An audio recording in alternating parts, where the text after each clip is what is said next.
Amigo pintor, se acerca la venta Blue Bucket de Sherwin-Williams. No te la pierdas. Surte todo lo que necesitas ahorrando en grande. Del 10 al 14 de marzo, los pros ahorran 35% en accesorios al comprar en la tienda o por teléfono. ¿Quieres ahorrar aún más? Usa tu cuenta Pro Plus y recibe un 40% comprando a través de la app o en línea. Con más de 6,000 representantes listos para atenderte en tu idioma, en Sherwin-Williams somos el aliado del pro. Aplican exclusiones. Llama a tu tienda para más detalles.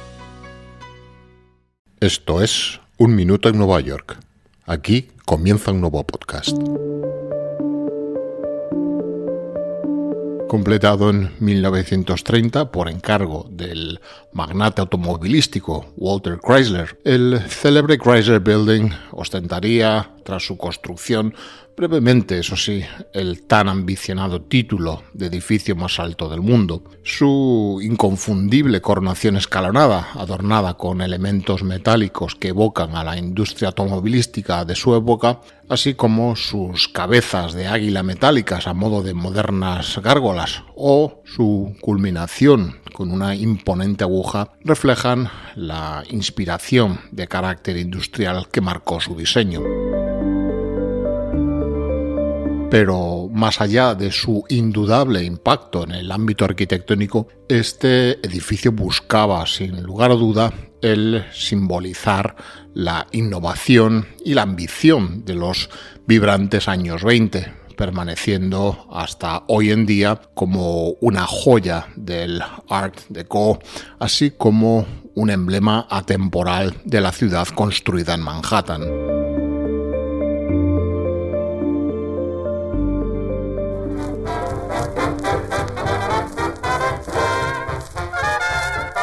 Lejos de ser una creación espontánea, la construcción del Chrysler sería el resultado de múltiples factores confluyentes. Su promotor, el ya mencionado Walter Chrysler, no solo buscaba una sede corporativa para su floreciente imperio automovilístico, sino que también deseaba erigir un monumento al progreso y la modernidad.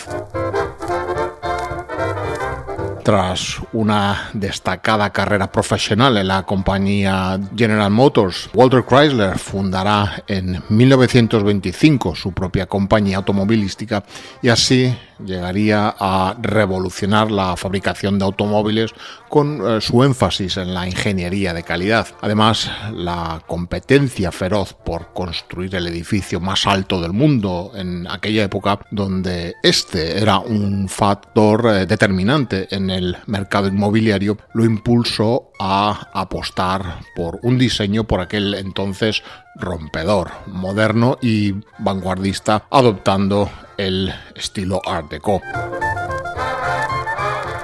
Más que un simple rascacielos, su objetivo era dejar una huella imborrable en Nueva York. En la década de los años 20, Nueva York experimentaba una frenética carrera hacia el cielo, con multitud de promotores inmobiliarios y sus arquitectos compitiendo con sus diversos encargos por proyectar y construir el edificio más alto de la ciudad, llegando a veces estas a convertirse en rivalidades que en ocasiones trascendían lo estrictamente profesional. Entre ellos, el arquitecto William Van Allen, quien se propuso como reto personal el superar a su rival y también, paradójicamente, ex socio y amigo Craig Severance, quien simultáneamente en aquellos días construía en el extremo sur de la ciudad el edificio hoy conocido como número 40 de Wall Street. Van Allen, un arquitecto formado en el Instituto Pratt de Brooklyn y en la prestigiosa École des Beaux-Arts de París, incorporaría los conocidos elementos modernistas y de Art Deco en un diseño que se calificaría por aquel entonces como audaz. Y así el Chrysler Building se convirtió a la postre en una obra maestra con sus 77 plantas, su coronación escalonada de acero inoxidable, así como los detalles que evocan al mundo del automóvil.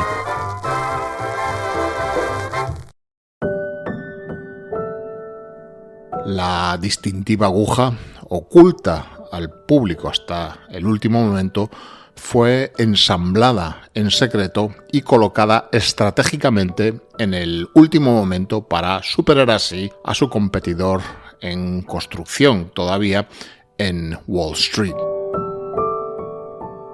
Pero esta encarnizada rivalidad por construir el rascacielos más alto de la ciudad y, en último término, del mundo, alcanzaría su punto álgido entre el Chrysler Building y el cercano Empire State Building. Inicialmente era el Chrysler quien estaba destinado a ser el más alto en esta carrera, tras la ingeniosa incorporación de la aguja de 185 pies en su coronación. Sin embargo, lejos de darse por vencido, John J. Raskop, promotor del proyecto del Empire State, no tardaría en contraatacar, añadiendo 200 pies más a su diseño, merced a contar con una parcela de mayor tamaño y por tanto con mayor edificabilidad, y arrebatándole finalmente el título a la finalización de este en 1931, un galardón que conservaría durante décadas. Más allá de la altura, esta rivalidad representaría de nuevo la ambición de una época de excesos y falta de contención que nos dejaría un legado arquitectónico sin igual y que perdura hasta hoy en día, 100 años después, cuando de nuevo, otra vez, nuevos colosos se hierguen en el entorno más próximo de estos clásicos. La elección del solar donde se levantaría el Chrysler Building no sería fruto de la casualidad tampoco. Chrysler buscaba una ubicación estratégica que permitiera la construcción de un rascacielos verdaderamente imponente y, sobre todo, visible para el público en la zona ya por aquel entonces más vibrante de la ciudad, el Midtown de Manhattan. Pero en la construcción de un edificio hay algo que es evidente, como que todos ellos necesitan un terreno o porción de suelo sobre el que asentarse. La privilegiada parcela de la esquina de la calle 42 con Lexington Avenue, elegida para esta construcción, pertenecía ya entonces a la Cooper Union, la centenaria institución educativa con su misión filantrópica fundada por el industrial y filántropo Peter Cooper en 1859.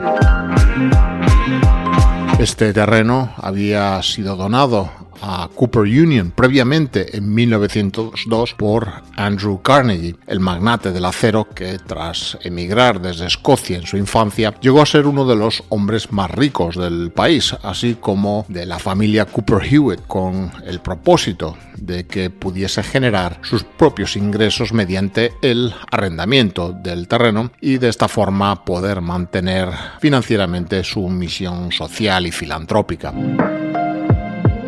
Por ello, y ya en la década de los 20, Chrysler, ante el proyecto de construir su nuevo edificio, firmaría un acuerdo de arrendamiento con Cooper Union, lo que le permitió la construcción del rascacielos.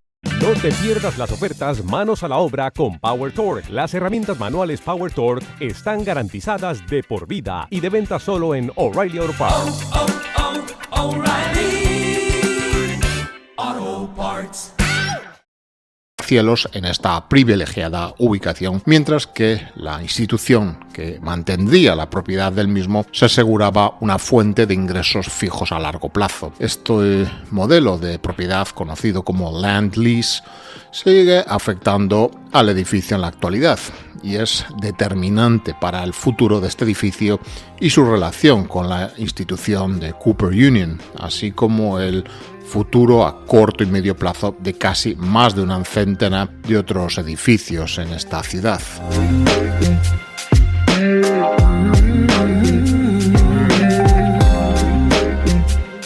Y para hablar sobre la Cooper Union está hoy con nosotros Alberto, amigo, arquitecto, investigador y doctorando en la Universidad de Yale, y además de ello por lo que hoy le tenemos aquí, ex alumno de la Cooper Union. ¿Qué tal, Alberto? Hola Emilio, muchas gracias por invitarme. Para hablar de Cooper Union, qué mejor que un ex alumno. ¿Qué nos puedes contar sobre el origen de Cooper Union? Bueno, pues Cooper Union es una universidad que se funda en 1859 por Peter Cooper, que Peter Cooper era un inventor, empresario, hombre de negocios y además filántropo, que funda Cooper Union en el 59 para tratar de permitir que la gente con menos recursos económicos pudiera acceder a la universidad y poder estudiar. Y se basa utilizando el modelo de la Escuela Politécnica Francesa para ofrecer cursos nocturnos tanto a hombres y mujeres en cursos del estilo de dibujo, delineación, ciencias, fotografía, mecanografía, etc. Entonces la funda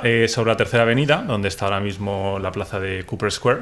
Hablamos de Manhattan, sí. Y del East Village. Exacto, pero la funda entre el East Village y el West Village. El East Village era como la clase trabajadora y el West Village era un barrio adinerado. Entonces, para tratar también como de conjugar o unir como, digamos, distintas clases sociales en una institución que estuviera basada principalmente por méritos académicos y de excelencia y no tanto por la posibilidad de acceder a la universidad. Entonces tiene esta visión utópica, sí, casi como más allá del capitalismo, diríamos.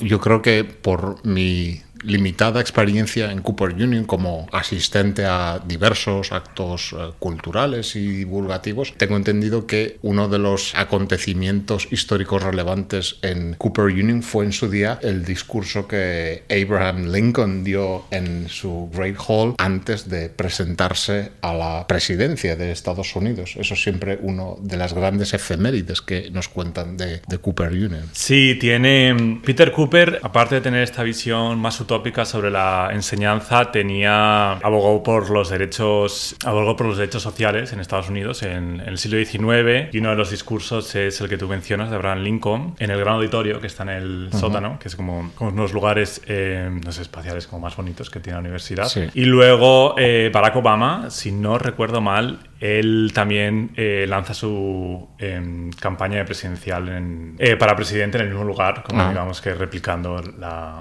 lo que había hecho Abraham Lincoln un siglo y medio antes, 2 siglos antes. Entiendo.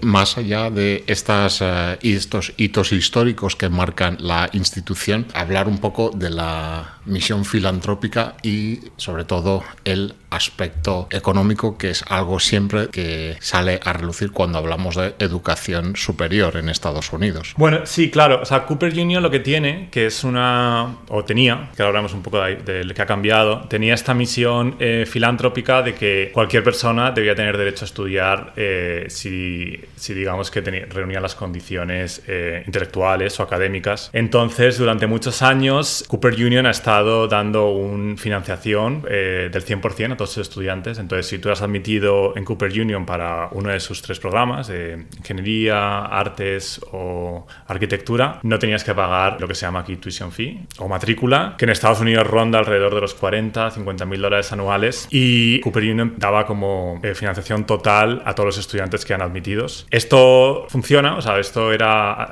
factible porque cuando Peter Cooper fallece y luego más adelante sus herederos donan una serie de solares a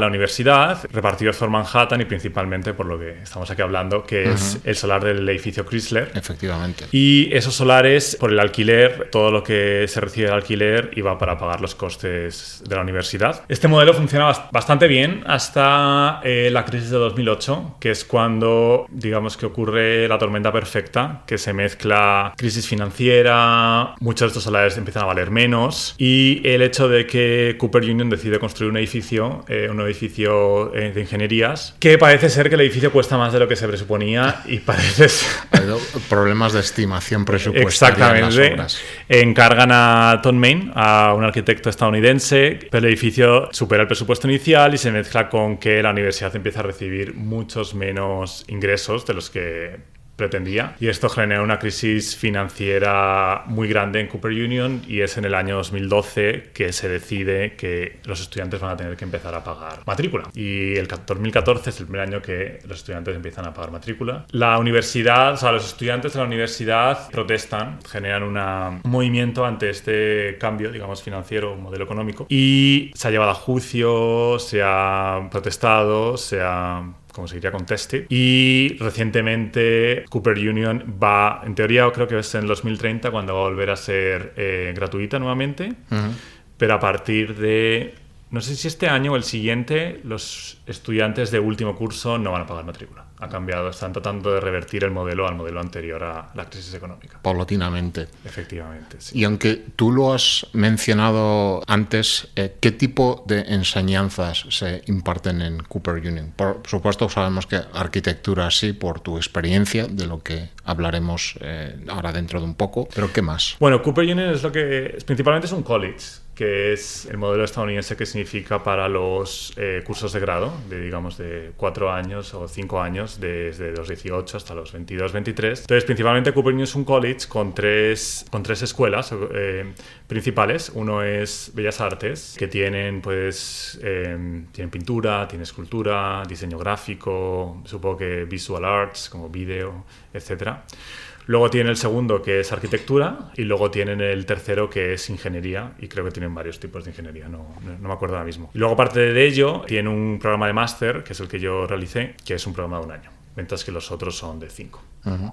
Y ya entroncando con tu propia experiencia, tu paso por Cooper Union, tú ambos compartimos lo que se llama nuestra alma mater en la formación arquitectónica, pero tú ampliaste tus estudios en Cooper Union, que fue tu punto de llegada a los Estados Unidos, quiero creer, en el plano educativo. ¿Cuál fue la motivación para ingresar o solicitar tu ingreso en Cooper Union? Sí, yo quería venir a Estados Unidos por varias razones, algunas personales, y también porque había ido bastante a hablar del modelo americano, de enseñanza, que yo creía que podía complementar bastante bien a lo que había estudiado en Madrid, que es donde venimos los dos, de la Escuela de Arquitectura de Madrid. Uh-huh. Entonces había ido a hablar como el modelo americano, que es como un modelo más teórico, más especulativo, más histórico, digamos menos práctico. Entonces yo, trabajando en Holanda, pues como que me empecé a familiarizar un poco con la academia americana y quiero venir. Lo que pasa que me doy cuenta es como que realmente los másters en Estados Unidos son imposibles de pagar.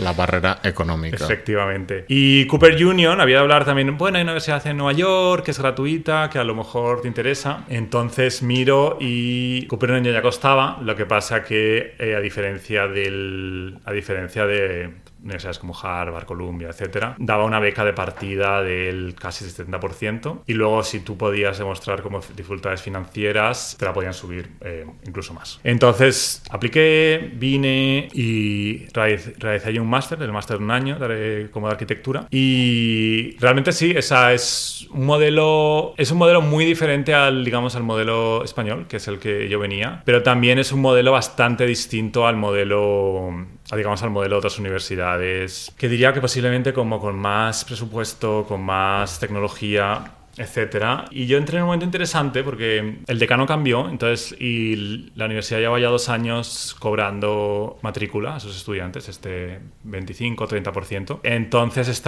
los estudiantes que eran como de últimos cursos entraban como un modelo gratuito, mientras que los estudiantes de nuevo año eran más, digamos que ya empezaban a pagar. Entonces había como era un momento de transición, era un momento un poco también de tensión política en la universidad, porque digamos que es cuando se debatía un poco hacia dónde tenía o debía ir la universidad. Si debía tratar de volver a ser gratuita, como al final pasó, si debía tratar de convertirse más en una escuela más politécnica, que era como el otro modelo un poco que se planteaba. Pero bueno, yo descubrí un lugar con mucha creatividad, un lugar en el que se hacía como todo como muy manual. Creo que también es una de las características que tiene, por lo menos, la Escuela de Arquitectura de Cooper, como que todo tenía un factor como muy pensar a través de hacer maquetas, pensar a través de hacer dibujos, pensar que el dibujo fuera como casi el propio modelo de creación, sí. Y eso en contraposición a otros centros universitarios que ahora tú conoces también como siendo parte de la Universidad de Yale. ¿Qué contrastes encontrarías con Cooper Union un poco por explicar si existiese ese carácter especial de esta institución educativa y, entre comillas, filantrópica? Bueno, creo que la primera diferencia que pasaba era como que un gran porcentaje de estudiantes entraron sin, digamos, que tener los medios económicos que cualquier otra universidad tiene. Entonces había un factor como mucho más social heterogéneo que a lo mejor pasa en Yale o que puede tener un carácter más elitista, como tratan de no hacerlo, pero creo que al final tiene como un peso más elitista. Y luego también Cooper tiene esta cosa que es una universidad muy pequeña, todo el mundo se conoce, creo que en total en arquitectura habrá como todos los cursos con máster, no sé, 100 estudiantes a lo mejor, incluso alguno menos. Está en el centro de Nueva York, en el East Village. Claro, yo creo que es importante el aspecto que se encuentra totalmente incrustada en la ciudad, ¿no? Claro, no tiene un campus, no es como un lugar, digamos, que completamente aislado del resto de la ciudad, sino que el campus es la ciudad, Manhattan.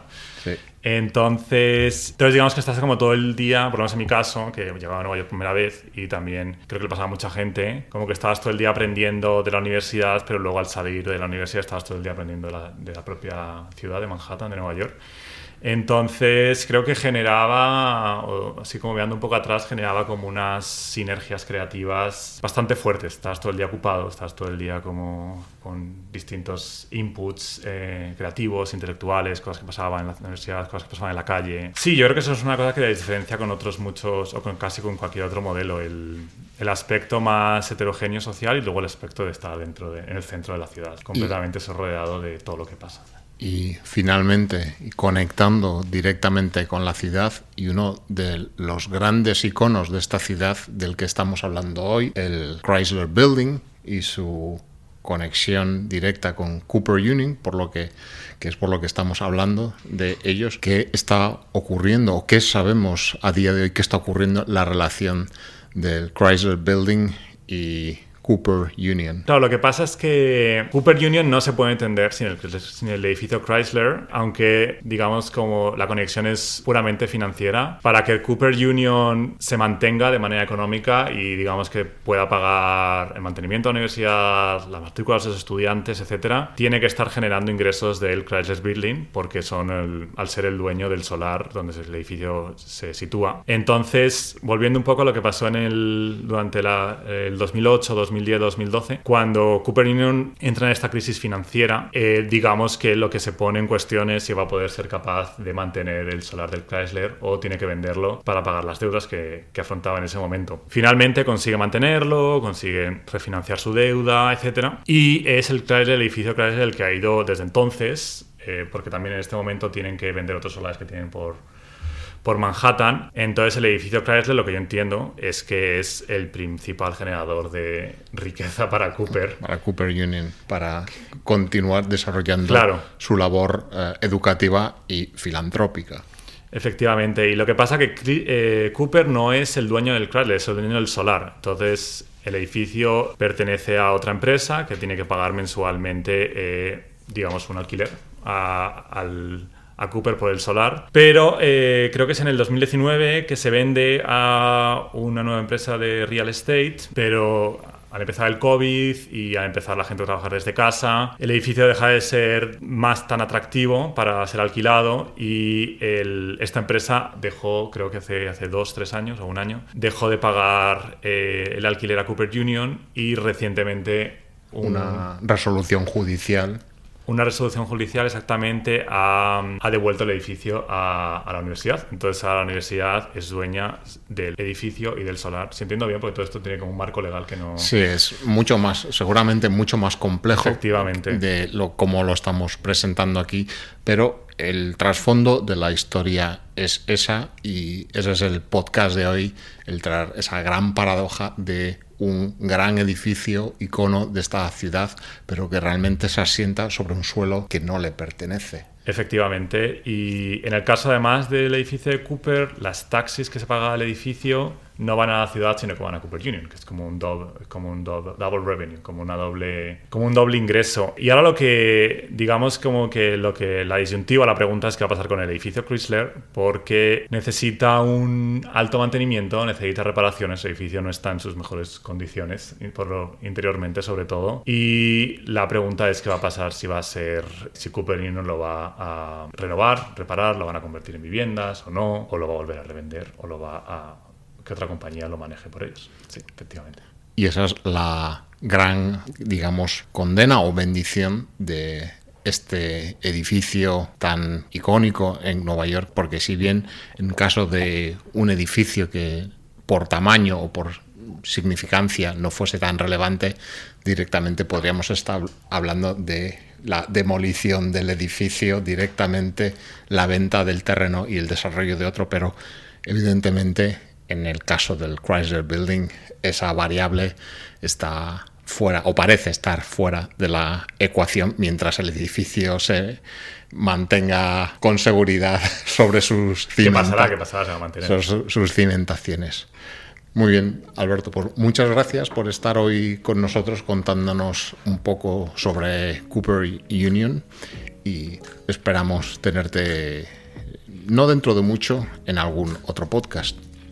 Muchas gracias por la invitación, Emilio. Un placer.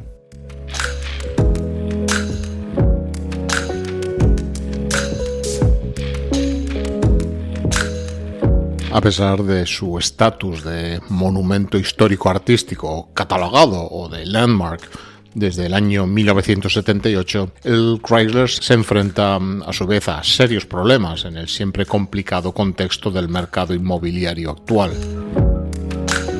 La caída en la demanda del alquiler de oficinas tradicionales, impulsada por el auge del trabajo remoto o híbrido, ha incrementado la tasa de desocupación en la mayoría de edificios históricos como este. Además, la competencia que sufren por parte de torres casi tan altas, pero más modernas y tecnológicamente avanzadas de reciente construcción, como es por ejemplo Hudson Yards, lo han dejado en franca desventaja.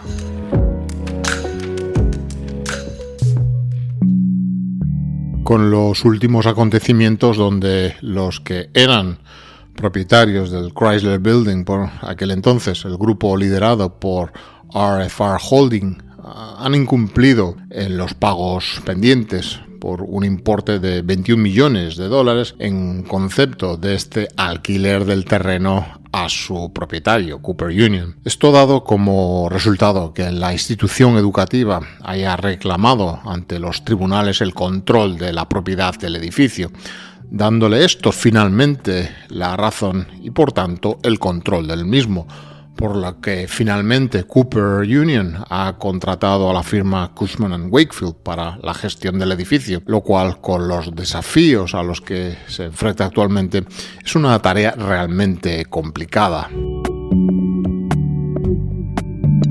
Los edificios denominados land lease o que cuentan con un arrendamiento de terreno sobre el que se erigen son una peculiaridad en el mercado inmobiliario de Nueva York. En estos casos, los promotores y propietarios del edificio no son los dueños del terreno sobre el que éste se levanta, sino que acuerdan pagar un alquiler periódico al propietario del terreno por estar su edificio sobre él. Los compradores de apartamentos en estos edificios solían beneficiarse de un precio inicial de la propiedad más bajo en comparación con otras construidas sobre terreno propio adquirido. Sin embargo, las cuotas de mantenimiento, maintenance o, por decirlo de alguna manera, comunidad, pueden aumentar significativamente si el arrendador incrementase el costo del arrendamiento del terreno al vencimiento del contrato en vigor.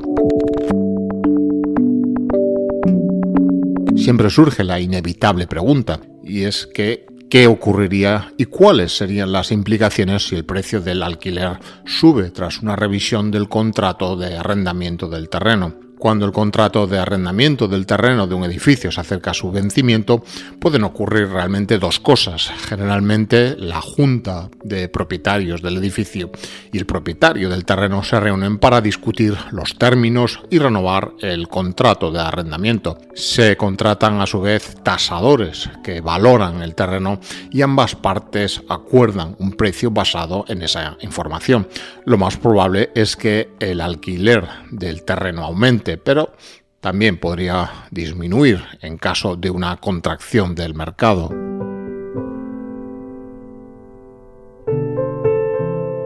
Además, existe una opción adicional, que es que los propietarios de los apartamentos pueden intentar comprar el terreno por sí mismos. Hoy visitamos un ejemplo paradigmático en esta modalidad de desarrollo inmobiliario, como es el edificio Chrysler, donde este sistema ha terminado siendo un arma de doble filo, garantizando en su día su propia existencia en una localización privilegiada de la ciudad, pero también exponiéndose a una situación de vulnerabilidad con el paso de las décadas. De este modo, y tras las fallidas negociaciones que siguieron al aumento del precio del arrendamiento del suelo y el consiguiente impago, el fallo judicial a favor de Cooper Union convierte a la institución educativa la nueva responsable de arrendar las 77 plantas del edificio y recolectar las rentas de sus inquilinos.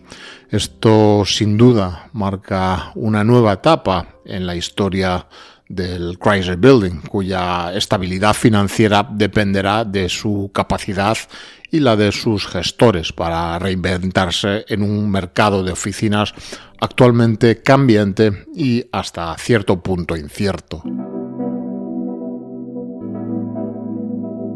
El Chrysler, más allá de ser un edificio icónico por su forma y diseño, es un símbolo de la ambición, la innovación y el arte más vanguardista de su tiempo. Desde su construcción en un pasado que ya se acerca a la centena de años hasta sus desafíos actuales, este edificio, junto con muchos otros coetáneos, ha sido testigo de las transformaciones de Nueva York y de su sector inmobiliario. Su futuro dependerá decisivamente de cómo, de la mano bien de su nuevo propietario, Cooper Union, o algún otro que se haga con el control de él, logre adaptarse a los cambios y mantener su relevancia en una ciudad en constante evolución.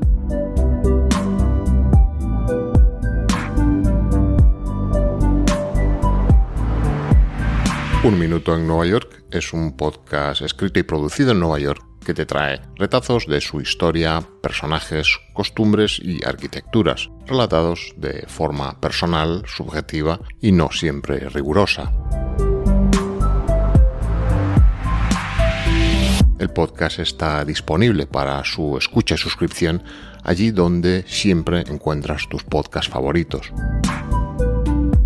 Para descubrir más acerca de Nueva York, visita nuestra página web unminutoennuevayork.com, donde podrás acceder a todos los contenidos sonoros y visuales publicados e incluso contribuir al sostenimiento y continuidad del podcast. Además, y si quieres, puedes seguir nuestras publicaciones en todas las redes sociales, donde no te será difícil encontrarlo.